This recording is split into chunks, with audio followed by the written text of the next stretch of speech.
চব্বিশের গণ অভ্যুত্থানের সময় হাসিনা পালানোর ঠিক দুদিন আগে দেশ ছেড়ে চোরের মতো লেজ গুটিয়ে পালান ঢাকা দক্ষিণ সিটির সাবেক মেয়র শেখ ফজলে নূর তাপস।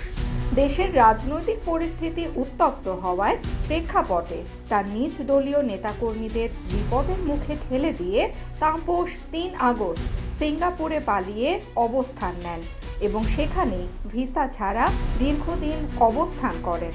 তবে সম্প্রতি তাপসের সিঙ্গাপুরে পালিয়ে থাকার বিষয়টি মিডিয়ার সামনে আনেন ফ্যাসিস্ট হাসিনার আরেক দোসর ভাতের হোটেলের মালিক খ্যাত ডিবি হারুন। এরপরই সিঙ্গাপুর ছেড়ে নতুন গন্তব্যে স্থায়ীভাবে বসবাস শুরু করেছেন মাফিয়া তাপস। এদিকে তার 2 ছেলের একজন লন্ডনে আর আরেকজন যুক্তরাষ্ট্রে লেখাপড়া করছেন। নির্ভরযোগ্য সূত্রের তথ্য অনুযায়ী বর্তমানে যুক্তরাজ্যে স্থায়ীভাবে বসবাস শুরু করেছেন ঢাকা দক্ষিণ সিটির সাবেক এই মেয়র। তিনি লন্ডনে বিলাসবহুল জীবনযাপন করছেন তার পরিবার সহ, এমনটি বলছে সূত্র। 24-এর 3 আগস্ট দেশ ছেড়ে পালানোর সময়ও প্রথমে যুক্তরাজ্যে প্রবেশের চেষ্টা করেছিলেন তাপস, তবে ব্যর্থ হবার পর শেষ পর্যন্ত সপরিবারে সিঙ্গাপুরে চলে যান। তাপসের বিরুদ্ধে হাজার হাজার কোটি টাকার অবৈধ লেনদেন, অর্থ আত্মসাতের অভিযোগ সহ বেশ কিছু অভিযোগ তদন্ত করছে দুর্নীতি দমন কমিশন দুদক। ফ্যাসিস্ট হাসিনার এই দোসরের বিরুদ্ধে অভিযোগের যেন শেষ নেই। পিলখানা হত্যাকাণ্ডে সরাসরি জড়িত ছিলেন তাপস। সম্প্রতি এমন অভিযোগই করেছেন পিলখানা হত্যাযজ্ঞে নিহত মেজর শাকিলের ছেলে রাকিন আহমেদ।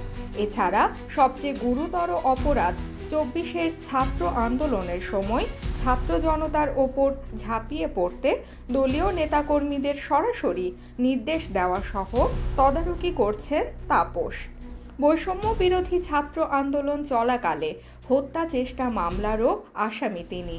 2021 সালে ঢাকা দক্ষিণ সিটি কর্পোরেশনের সাবেক মেয়র ও আওয়ামী লীগের কেন্দ্রীয় কমিটির সদস্য সাইদ খোকন দাবি করেছিলেন এই সিটির মেয়র থাকার যোগ্যতা নেই তাপসের। এ সময় তিনি বলেন, তাপস দক্ষিণ সিটি কর্পোরেশনের শত শত কোটি টাকা তার নিজ মালিকানাধীন মধুমতি ব্যাংকে স্থানান্তরিত করেছেন। এই টাকা বিভিন্ন ব্যক্তি ও প্রতিষ্ঠানের বিনিয়োগ করার মাধ্যমে কোটি কোটি টাকা লাভ করেছেন।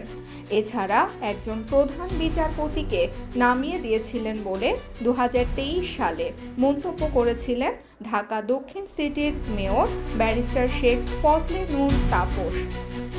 সে সময় তার এই বক্তব্য ঘিরে তোলপাড় শুরু হয় দেশ জুড়ে। শেষ পর্যন্ত আদালত পর্যন্ত গড়ায় বিষয়টি। 24-এর গণহত্যায় সরাসরি জড়িত থাকা মাফিয়া তাপস যেখানেই থাকুক তাকে দ্রুত দেশে ফিরিয়ে এনে বিচারের মুখোমুখি করার দাবি দেশের প্রতিটি আমজনতার।